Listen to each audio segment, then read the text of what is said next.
Hello students, मैं Suresh top notch classes में फिर आपका स्वागत करता हूं। आज हम सीखेंगे वास्तविक संख्याएं और उनके दशमलव प्रसार, यानी कि आज का हमारा टॉपिक होगा वास्तविक संख्याएं और उनका दशमलव प्रसार, यानी कि real numbers and their decimal expansion. तो आइए हम टॉपिक की शुरुआत करते हैं। आइए अब सबसे पहले यहाँ पर है वास्तविक संख्याएं। जो भी संख्याएं हमारी धरती पर एग्जिस्ट करती हैं, इस यूनिवर्स में है, वो सभी की सभी संख्याएं हमारी वास्तविक संख्याएं हैं। और वास्तविक संख्याओं को डिटेल में जानने के लिए हमारा फर्स्ट वीडियो देखिए, इस चैप्टर का फर्स्ट वीडियो, जिसके अंदर वास्तविक संख्याओं के बारे में डिटेल में डिस्क्रिप्शन दिया हुआ है, डिटेल में बताया हुआ है। अब हम बात करते हैं दशमलव प्रसार की। दशमलव प्रसार के लिए सबसे पहले हम एक क्वेश्चन लेते हैं, जैसे कि पहला हमारा क्वेश्चन है 10/3। 10/3 क्या है? हमारी एक परमीय संख्या है। परमीय संख्या कौन सी होती है? जिसको हम P/Q के रूप में व्यक्त कर सकते हैं और जिसमें Q नॉट इक्वल टू 0 होता है। ये दोनों ही कंडीशन इसके अंदर सेटिस्फाई हो रही है, यानी कि ये हमारा एक परमीय संख्या है। अब हम इसको डिवाइड करते हैं। यहाँ पर हमने रखा 10 और यहाँ पर रखा हमने 3। अब यहाँ 10 है और यहाँ पर 3 है, यानी कि डिवाइड, ये बड़ी संख्या और ये छोटी संख्या, यानी कि डिवाइड पॉसिबल है। अब 3 तिया 9। अब 10 में से 1 गया, 10 में से 9 गया तो 1 बचा। अब यहाँ पर ना जाने के लिए एक 0 लगाते हैं और यहाँ पर फिर हम एक डेसिमल। ठीक है, अब हम क्या करते हैं? 3 तिया 9। अब यहाँ से फिर क्या हुआ? 10 आ गया। अब फिर हमने क्या किया? 3 तिया 9। तो ऐसे करते करते ये हमारा टेंड्स टू इंफिनिटी तक चला जाता है। ठीक है, तो अब इस कंडीशन को हम क्या कहते हैं? इस कंडीशन को हम, जब हमारा भागफल इस तरीके से आता है 3.33 डॉट डॉट डॉट और इंफिनिटी, यानी कि कहीं रुकता नहीं है, तो इस केस को हम बोलते हैं अशांत दशमलव। अशांत दशमलव, ये हमारा कौन सा होता है? अशांत दशमलव। ठीक है, और इसी को हम बोलते हैं अनवसानी आवर्ती। अनवसानी आवर्ती, यानी कि नॉन टर्मिनेटिंग।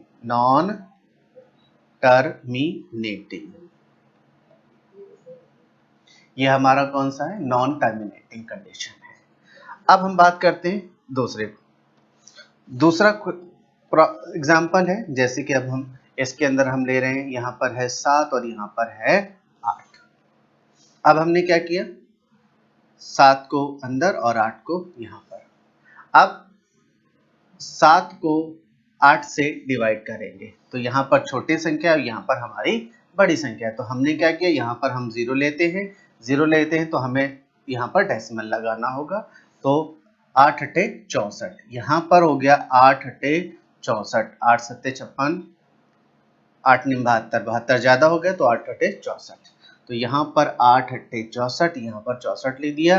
अब इसमें से 10 में से 4 गए तो यहाँ पर बचा 6 और यहाँ 6 में से 6 गया, यानी कि 0।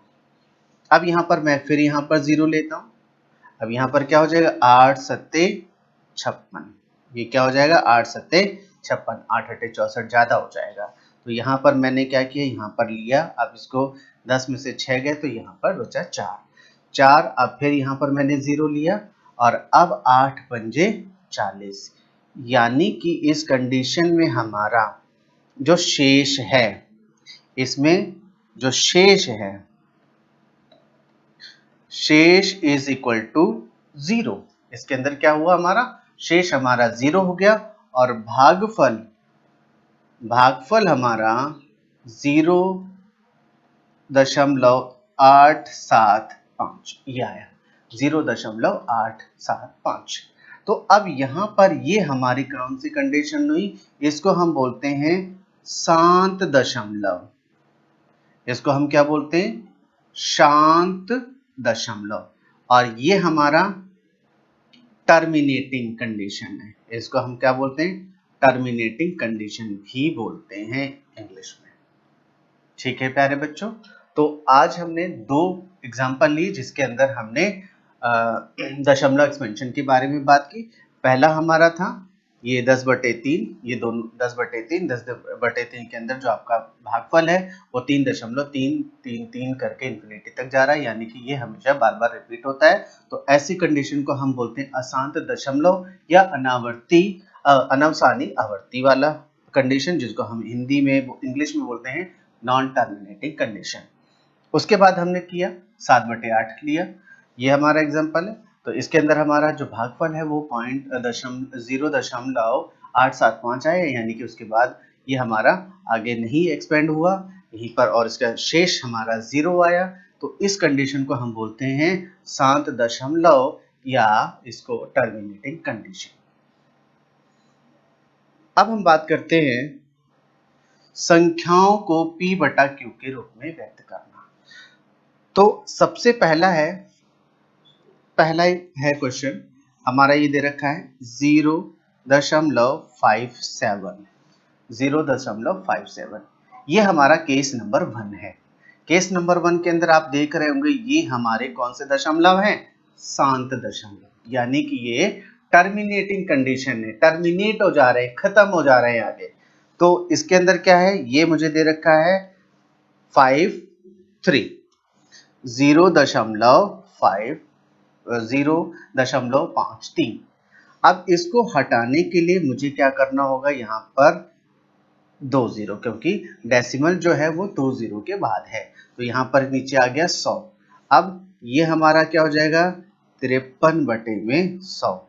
अब 53 और 100 एक दूसरे से डिवाइड नहीं होते, ना कटते हैं, इस कोई भी कॉमन इनका फैक्टर नहीं है, इसलिए इसका आंसर सिर्फ 53/100 ही रहेगा।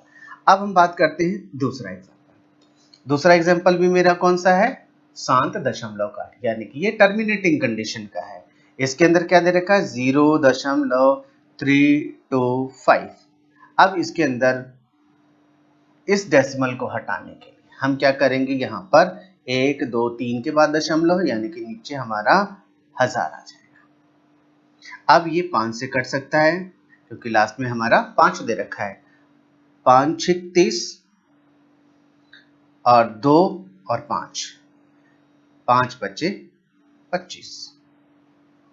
5 6 30 और 5 बचे 25, और 5 दूनी 10, 0 0। फिर ये 5 से कटेगा, 5 एकम 5, 5 3 15, और ये हो जाएगा 5 चौके 20, यानी कि फिर 0। यहाँ पर आ जाएगा 13/40। इसका ये p/q के रूप में है। अब हमारे पास तीसरा है, ये भी हमारा कौन सा है? शांत दशमलव का, यानी कि टर्मिनेटिंग कंडीशन का। इसके अंदर क्या है? ये 0.25, और बटे में कितने के बाद दशमलव है? 2 के बाद। 1 और 2 संख्या के बाद दशमलव है, यानी कि नीचे आ जाएगा आपका 100। अब हम इसको क्या करेंगे? 5 से ऊपर नीचे काटेंगे, क्योंकि ये 5 से कट सकता है, क्योंकि लास्ट में इसके अंदर 5 है। जब भी संख्या के अंत में 0 और 5 हो तो वो 5 से डिवाइड हो जाती है। तो अब ये 5 बचे 25, 5 दूनी 10, 0। अब यहाँ पर करेंगे 5 एकम 5, 5 चौके 20, यानी कि ये आ गया आपका 1/4। ये सभी के सभी p/q के रूप में व्यक्त कर दिए। तो अब आता है केस नंबर 2। केस नंबर 2 में ये हमारा, जैसे कि इसको हम ऐसे भी लिख सकते हैं। पहला हमारा क्वेश्चन क्या है? 0.6 बार। इसको हम क्या बोलते हैं? इसको हम बोलते हैं बार बार आना, यानी कि ये हमारा क्या हो जाएगा? 6 6 6 6 6 डॉट डॉट डॉट इन्फिनिटी तक जाएगा। ठीक है, तो इसको हम ऐसे ना लिख करके हम सिर्फ इसको ऐसे ही लिखते हैं 0.6 बार, यानी कि 6 बार बार रिपीट होगा इन्फिनिटी तक। तो इसको हम p/q के रूप में कैसे व्यक्त करते हैं? देखिए, सबसे पहले क्या करते हैं? माना जो भी संख्या दे रखी है, माना x बराबर 0.6 बार, ये हमारी हो गई फर्स्ट इक्वेशन। कोई भी जो भी संख्या दे रखी होगी उसको हम सबसे पहले स्टेप में x मान लेंगे, x बराबर 0.6 बार। अब आप यहां पर देखिए कितनी संख्याएं रिपीट हो रही हैं? 6 के बाद फिर 6, फिर 6 के बाद फिर 6, फिर 6 के बाद फिर 6, यानी कि सिर्फ एक ही संख्या बार बार रिपीट हो रही है। अब जब आप यहां पर ध्यान रखें, जब एक संख्या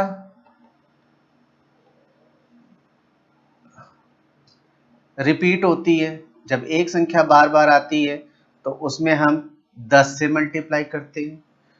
दो संख्याओं के लिए दो संख्या रिपीट होती है तो उसके लिए हम 100 से मल्टीप्लाई करते हैं, और 3 संख्याएं रिपीट होती हैं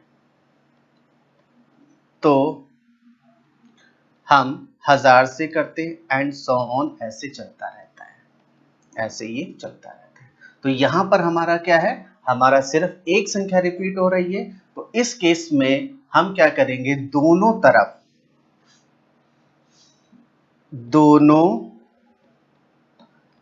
तरफ इक्वेशन 1 में, ये लिखना ना भूलें, इक्वेशन 1 में दोनों तरफ 10 से गुणा करने पर, 10 से गुणा करने पर इक्वेशन 1 ये क्या हो जाएगा हमारा, ये हो जाएगा हमारा 10x, और ये क्या हो जाएगा, जब इसको हम 0.6 बार को जब हम 10 से मल्टीप्लाई कर देंगे तो ये मेरा हो जाएगा 6.6 बार। एक के बाद डेसिमल आगे चला जाएगा ना, तो ये हमारा हो जाएगा 6.6 बार। ये हमारी इक्वेशन नंबर 2 हो जाती है। अब हम क्या करेंगे, इक्वेशन या ये कह लो समीकरण 2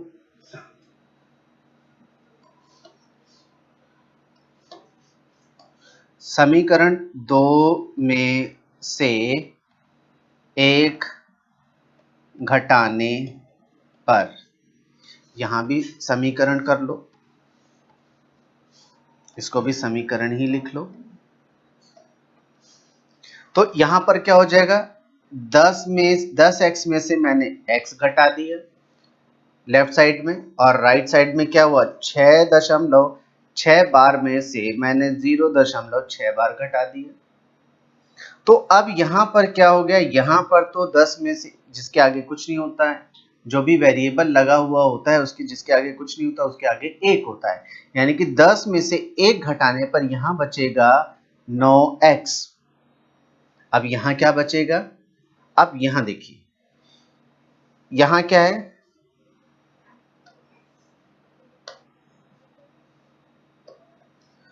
6.6 बार,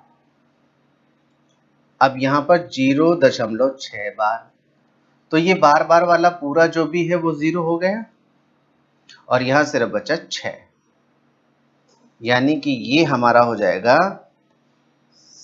6।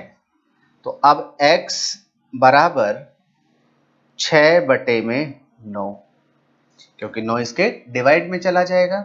अब इसको हम 3 से करेंगे, क्योंकि 3 दोनों के अंदर कॉमन फैक्टर है, 3 दूनी 6 और 3 तियां 9। अब ये हो जाएगा हमारा 2/3, जो हमारा आंसर होगा। आइए और क्वेश्चंस लेते हैं इससे संबंधित। दूसरा क्वेश्चन है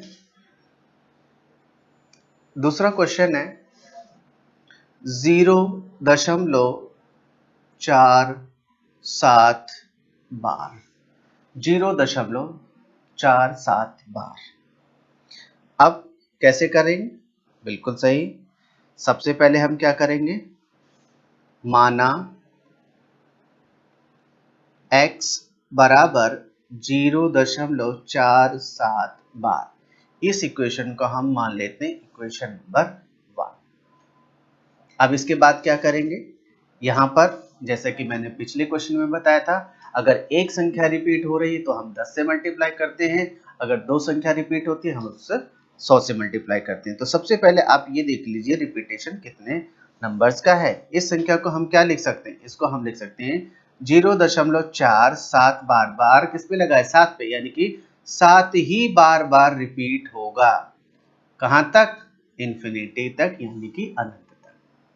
इसका मतलब क्या हुआ, इसका मतलब यह है कि सिर्फ एक ही नंबर ऐसा है जो बार बार रिपीट हो रहा है। जब एक नंबर रिपीट होता है तो उसके लिए हम 10 से मल्टीप्लाई करते हैं, अगर दो नंबर रिपीट होता है तो हम उसमें 100 से मल्टीप्लाई करते हैं, अगर 3 नंबर रिपीट होता है तो हम 1000 से करते हैं। ऐसे ही जितने भी नंबर्स रिपीट होते हैं हम उसी के हिसाब से हम बात करते हैं।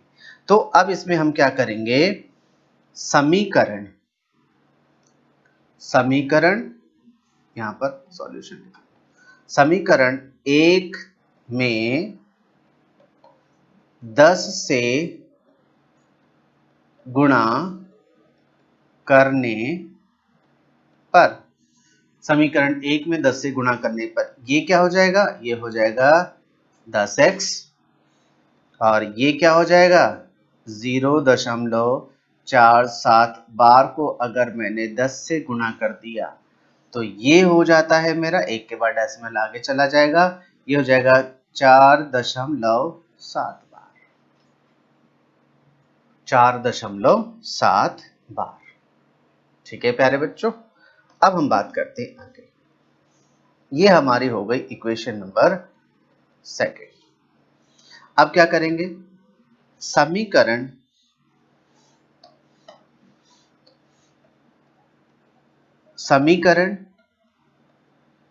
2 में से 1 घटाने पर, समीकरण 2 में से 1 घटाने पर, तो इधर क्या हो जाएगा 10x में से x चला जाएगा और इधर क्या हो जाएगा 4.7 बार से हम क्या करेंगे -0.47 बार, ये माइनस कर देंगे।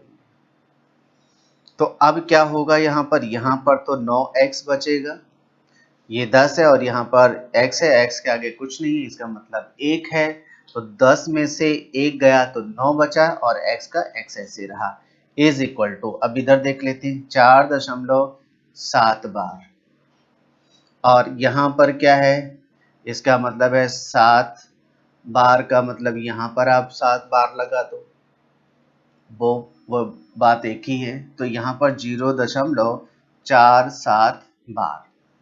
अब यहाँ पर क्या हो जाएगा, ये जो बार वाली टर्म है ये तो हमारी हो गई 0, फिर 7 में से 4 गया तो यहाँ बचेगा 3, और यहाँ है 4 और यहाँ पर नीचे है 0 यानी कि यहाँ पर 4, तो इसका जो आंसर है ये हो जाएगा 4.3। 4.3, अब ये हमारा ये आ गया। अब इसके बाद हम क्या करेंगे, x बराबर 4.3 बटे में 9, अब यहाँ पर डेसिमल है इसको हटा दो, यहाँ पर 0 लगा दो क्योंकि एक के बाद डेसिमल है, तो ये हो गया 43 बटे में 90, ये हमारा p बटा q के रूप में हमने इसको व्यक्त कर दिया। तो प्यारे बच्चों, इस क्वेश्चन में क्या किया, इस क्वेश्चन में हमने पहले तो हमने x माना, x मानने के बाद हमारा संख्या एक ही संख्या रिपीट हो रही है, तो इस केस में हमने क्या किया 10 से मल्टीप्लाई किया दोनों तरफ। अब उसके बाद ये आ गया हमारा समीकरण 2, फिर समीकरण 2 में से हमने समीकरण 1 को घटाया, बट आप इस सभी में ये घटाना ध्यान से करेंगे, यहां पर आप बिल्कुल ध्यान रखेंगे क्योंकि मैक्सिमम जो मिस्टेक होती है वो इसी पोर्शन में होती है। आइए अब हम नेक्स्ट क्वेश्चन करते हैं, क्वेश्चन नंबर 3। क्वेश्चन नंबर 3 में क्या है, जैसे कि 0.001 बार, ये हमारा क्वेश्चन है।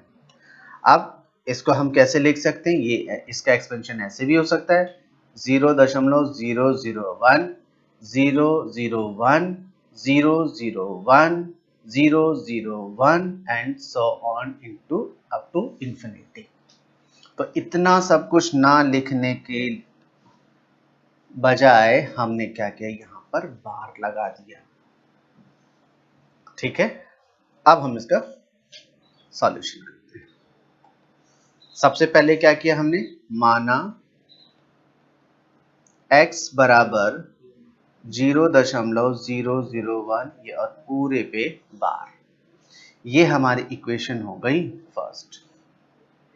अब यहां पर क्या है, कितनी संख्याएं रिपीट हो रही हैं, ध्यान से देखिए कितनी संख्याएं रिपीट हो रही हैं। बिल्कुल सही, यहां पर हमारी हो रही हैं 3 संख्याएं रिपीट। जब एक संख्या रिपीट होती है तो हम 10 से गुणा करते, जब 2 संख्याएं रिपीट होती हैं तब हम 100 से करते, और जब हमारी 3 संख्याएं होती हैं तो हम 1000 से गुणा करते हैं। यहाँ पर हमारी क्या है, 3 संख्याएं रिपीट हो रही है, यानी कि दोनों तरफ, इसमें हम ये लिखेंगे समीकरण 1 में दोनों तरफ 1000 से गुणा करने पर, तो ये हमारा क्या हो जाएगा, इस तरफ अगर हम 1000 से गुणा करते हैं तो ये हमारा हो जाएगा 1000x, और ये हमारा हो जाएगा 0.001 बार को जब हम 1000 से मल्टीप्लाई करेंगे तो ये हमारा हो जाएगा 0, ये डेसिमल यहाँ पर आ जाएगा, ये हमारा हो जाएगा 1.001 बार। ये हमारी हो गई इक्वेशन नंबर 2, समीकरण 2। अब हम क्या करेंगे, अब हम करते हैं समीकरण 2 में से 1 घटाने पर, समीकरण 2 में से 1 घटाने पर, तो समीकरण इधर क्या है 1000x है और 1 में क्या है ओनली x, और इधर क्या हो जाएगा 1.001 बार माइनस ये क्या हो जाएगा 0.001 बार। तो यहाँ क्या बचेगा, जिसके आगे कुछ नहीं होता है उसके आगे 1 होता है, तो ये हो गया हमारा 999x बराबर, और ये हमारा हो जाएगा 1.001 को जब मैं माइनस करूंगा, ये बार है 0.00 बार, तो ये मेरी टर्म हो गई 0 और 1 में से 0 गया तो 1, तो यहाँ पर बचा 1, तो x बराबर 1 बटा में 999, दिस इज आंसर।